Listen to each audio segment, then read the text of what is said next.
ആകാശവാണി. നമസ്കാരം. വാർത്തകൾ വായിക്കുന്നത് സുധിൻ സൈനുദ്ദീൻ.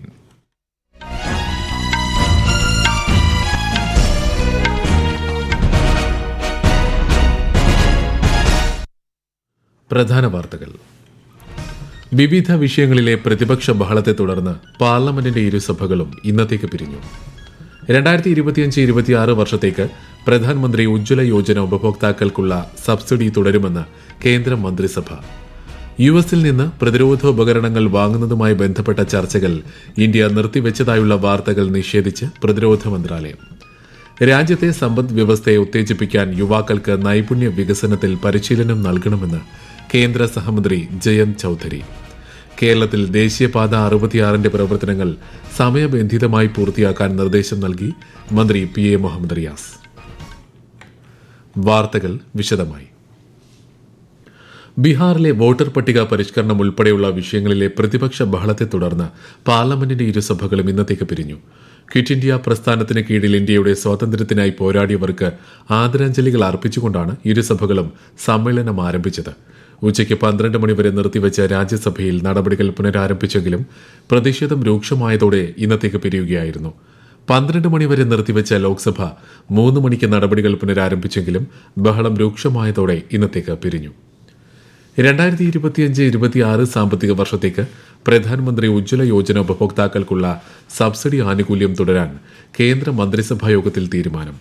ദാരിദ്ര്യരേഖയ്ക്ക് താഴെയുള്ള കുടുംബങ്ങളിലെ സ്ത്രീകൾക്ക് പാചക സിലിണ്ടറുകൾ ലഭ്യമാക്കുന്ന പദ്ധതിയിലൂടെ ഇതുവരെ 10,33,00,000-ലധികം കുടുംബങ്ങൾക്ക് പ്രയോജനം ലഭിച്ചിട്ടുണ്ടെന്ന് മന്ത്രിസഭാ തീരുമാനങ്ങൾ വിശദീകരിക്കവെ കേന്ദ്രമന്ത്രി അശ്വിനി വൈഷ്ണവ് പറഞ്ഞു. 14.2 കിലോഗ്രാം പാചകവാതക സിലിണ്ടർ പ്രതിവർഷം 9 തവണ വരെ റീഫിൽ ചെയ്യുന്നതിന് 300 രൂപ നിരക്കിൽ സബ്സിഡി ലഭ്യമാക്കുമെന്നും അദ്ദേഹം വ്യക്തമാക്കി. 12,060 करोड़ रुपए का सपोर्ट पीएम उज्ज्वला बेनिफिशियरीज के लिए 2025-26 फाइनेंशियल ईयर में दिया जाएगा. अब तक अगर हम देखें टोटल उज्ज्वला योजना में 52,000 करोड़ रुपए का बेनिफिट देश में लाखों करोड़ों परिवारों को मिल चुका है. आज के फैसले से करीब 10 करोड़ 33 लाख घरों में लाभ मिलेगा. इससे पीएम उज्ज्वला को आगे बढ़ाने में मदद मिलेगी. ഗാർഹിക LPG വിൽപ്പനയിലുണ്ടായ നഷ്ടപരിഹാരത്തിനായുള്ള നടപടി സ്വീകരിച്ചിട്ടുണ്ടെന്നും പൊതുമേഖലാ എണ്ണ വിപണന കമ്പനികൾക്ക് 30,000 കോടി രൂപയുടെ നഷ്ടപരിഹാരത്തിന് സർക്കാർ അംഗീകാരം നൽകിയതായും കേന്ദ്രമന്ത്രി പറഞ്ഞു. സാങ്കേതിക വിദ്യാഭ്യാസ സ്ഥാപനങ്ങളുടെ ഉന്നമനത്തിനായി 4,200 കോടി രൂപ അനുവദിക്കാനും മന്ത്രിസഭായോഗത്തിൽ ധാരണയായി. യുഎസിൽ നിന്ന് പ്രതിരോധോപകരണങ്ങൾ വാങ്ങുന്നതുമായി ബന്ധപ്പെട്ട ചർച്ചകൾ ഇന്ത്യ താൽക്കാലികമായി നിർത്തിവെച്ചതായുള്ള വാർത്തകൾ പ്രതിരോധ മന്ത്രാലയം നിഷേധിച്ചു. ഈ റിപ്പോർട്ടുകൾ വ്യാജവും കെട്ടിച്ചമച്ചതുമാണെന്ന് മന്ത്രാലയം പ്രസ്താവനയിൽ പറഞ്ഞു. നിലവിലുള്ള നടപടിക്രമങ്ങൾക്കനുസൃതമായുള്ള വാങ്ങൽ പ്രക്രിയ പുരോഗമിക്കുന്നുണ്ടെന്നും മന്ത്രാലയം വ്യക്തമാക്കി. ഷാങ്ഹായ് സഹകരണ സംഘടന ഉച്ചകോടിയിൽ പങ്കെടുക്കുന്നതിനായുള്ള പ്രധാനമന്ത്രി നരേന്ദ്രമോദിയുടെ സന്ദർശനത്തെ ചൈന സ്വാഗതം ചെയ്തു. ഐക്യദാർഢ്യത്തിന്റെയും സൌഹൃദത്തിന്റെയും ഒത്തുചേരലായിരിക്കും ഉച്ചകോടിയെന്ന് ചൈനീസ് വിദേശകാര്യ മന്ത്രാലയ വക്താവ് ഗുവോ ജിയാൻകുൻ പറഞ്ഞു. ഓഗസ്റ്റ് 31 മുതൽ സെപ്റ്റംബർ 1 വരെ ചൈനയിലെ ടിയാൻജിനിലാണ് ഉച്ചകോടി നടക്കുന്നത്. 100 ജിഗാവാട്ട് ആണവോർജ്ജ ദൌത്യത്തെക്കുറിച്ച് ചർച്ച ചെയ്യാൻ ന്യൂഡൽഹിയിൽ സംയുക്ത ഉന്നതതല യോഗം ചേർന്നു. കേന്ദ്ര വൈദ്യുതി മന്ത്രി മനോഹർലാൽ ഖട്ടറും ആണവോർജ്ജ മന്ത്രി ഡോക്ടർ ജിതേന്ദ്ര സിംഗും പങ്കെടുത്തു. 2032 ആകുമ്പോഴേക്കും ഇന്ത്യയുടെ ആണവോർജ്ജ ശേഷി 22 ജിഗാവാട്ടായി ഉയർത്തുന്നതിനുള്ള കർമ്മ പദ്ധതി യോഗത്തിൽ ചർച്ച ചെയ്തു. രാജ്യത്തെ സമ്പദ് വ്യവസ്ഥയെ ഉത്തേജിപ്പിക്കാൻ യുവാക്കൾക്ക് നൈപുണ്യ വികസനത്തിൽ പരിശീലനം നൽകണമെന്ന് കേന്ദ്ര സഹമന്ത്രി ജയന്ത് ചൌധരി. ന്യൂഡൽഹിയിൽ നടന്ന ഫിക്കി ഗ്ലോബൽ സ്കിൽസ് സമ്മിറ്റ് 2025 അഭിസംബോധന ചെയ്യുകയായിരുന്നു കേന്ദ്രമന്ത്രി. ചടങ്ങിൽ സ്കിൽസ് ഗ്ലോബൽ റിപ്പോർട്ടും ITI ഗ്രേഡിംഗ് റിപ്പോർട്ടും ശ്രീ ജയന്ത് ചൌധരി പുറത്തിറക്കി. വിദ്യാർത്ഥികൾക്ക് തൊഴിൽ പരിശീലനം മെച്ചപ്പെടുത്തുന്നതിനും നൈപുണ്യ വികസനത്തിൽ മികച്ച നിലവാരം ഉറപ്പാക്കുന്നതിനുമായി ITIകൾ നവീകരിക്കുന്നതിനെക്കുറിച്ചും അദ്ദേഹം വിശദീകരിച്ചു. This is not just a tool for students and their families to decide on which are the institutions where they want to have an opportunity to learn. It should also be a tool where industry can decide that these are the good, credible institutions which are having these academic programs and short-term courses as well, where the students coming out, the end product is eminently hireable, employable, and is a vital resource. Lok Sabha പ്രതിപക്ഷ നേതാവ് രാഹുൽ ഗാന്ധി ഇന്ന് ബംഗളൂരുവിൽ തിരഞ്ഞെടുപ്പ് കമ്മീഷനെതിരെ vote മോഷണം നടത്തിയെന്ന ആരോപണം ആവർത്തിച്ചു.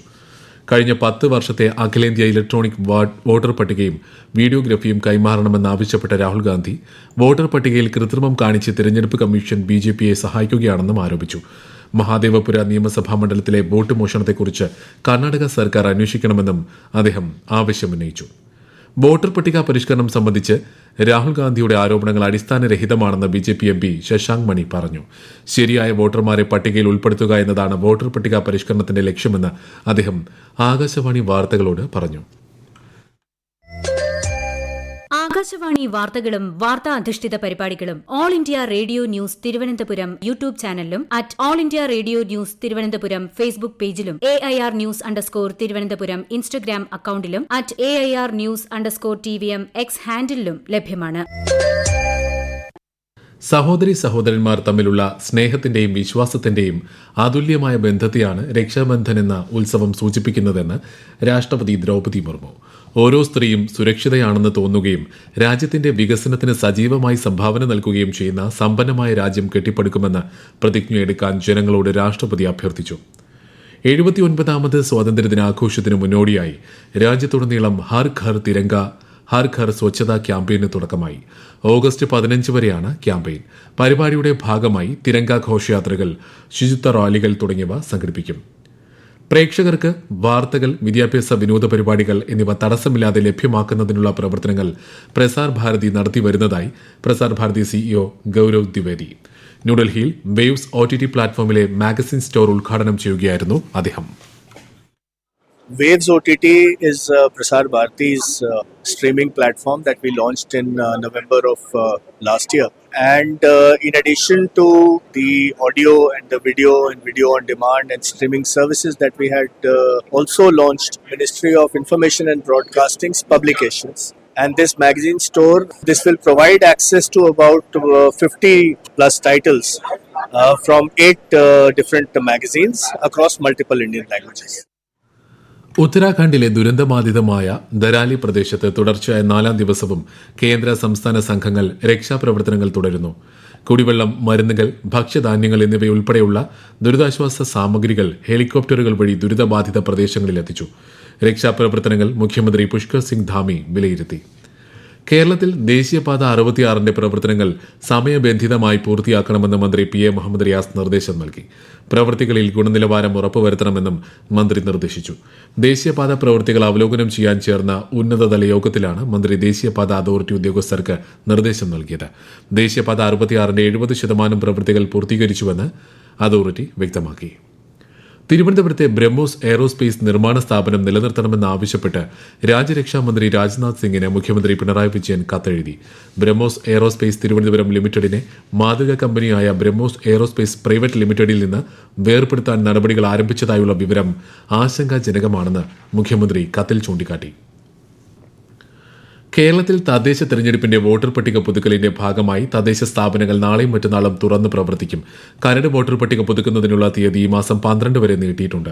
2025 ജനുവരി 1 അതിനു മുൻപോ 18 വയസ്സ് പൂർത്തിയായവർക്ക് വോട്ടർ പട്ടികയിൽ പേര് ചേർക്കാം. അന്തിമ വോട്ടർ പട്ടിക ഈ മാസം 30 പ്രസിദ്ധീകരിക്കും. കേരളത്തിൽ അപകട സാധ്യതയുള്ള പ്രദേശങ്ങളിലെ വൈദ്യുതി ലൈനുകൾ PVC കവചിതമായ ഏരിയൽ ബേസ്ഡ് കേബിളിലേക്ക് മാറ്റുമെന്ന് KSEB. വെള്ളക്കെട്ടുള്ള പ്രദേശങ്ങൾ, സസ്യങ്ങൾ വേഗത്തിൽ വളരുന്ന സ്ഥലങ്ങൾ, സ്കൂൾ, അങ്കണവാടി, ആരാധനാലയ പരിസരങ്ങൾ, ജനസാന്ദ്രതയേറിയ പ്രദേശങ്ങൾ, അപകട സാധ്യതയുള്ള മറ്റ് സ്ഥലങ്ങൾ എന്നിവിടങ്ങളിലാണ് അടിയന്തരമായി ABC കേബിളിലേക്ക് മാറുക. പല സംസ്ഥാനങ്ങളിലെയും ഈ വോട്ടർ റോളുകൾ വെബ്സൈറ്റിൽ നിന്ന് നീക്കം ചെയ്തതായി പ്രചരിക്കുന്ന വാർത്തകൾ തെരഞ്ഞെടുപ്പ് കമ്മീഷൻ തള്ളി. ഈ വാർത്ത വ്യാജമാണെന്ന് കമ്മീഷൻ വ്യക്തമാക്കി. എല്ലാ സംസ്ഥാനങ്ങളിലെയും കേന്ദ്രഭരണ പ്രദേശങ്ങളിലെയും വോട്ടർ പട്ടിക വെബ്സൈറ്റിൽ ആർക്കും ഡൌൺലോഡ് ചെയ്യാമെന്ന് കമ്മീഷൻ അറിയിച്ചു. പ്രധാന വാർത്തകൾ വീണ്ടും.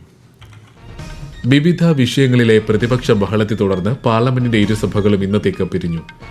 2025-26 വർഷത്തേക്ക് പ്രധാനമന്ത്രി ഉജ്ജ്വല യോജന ഉപഭോക്താക്കൾക്കുള്ള സബ്സിഡി തുടരുമെന്ന് കേന്ദ്ര മന്ത്രിസഭ.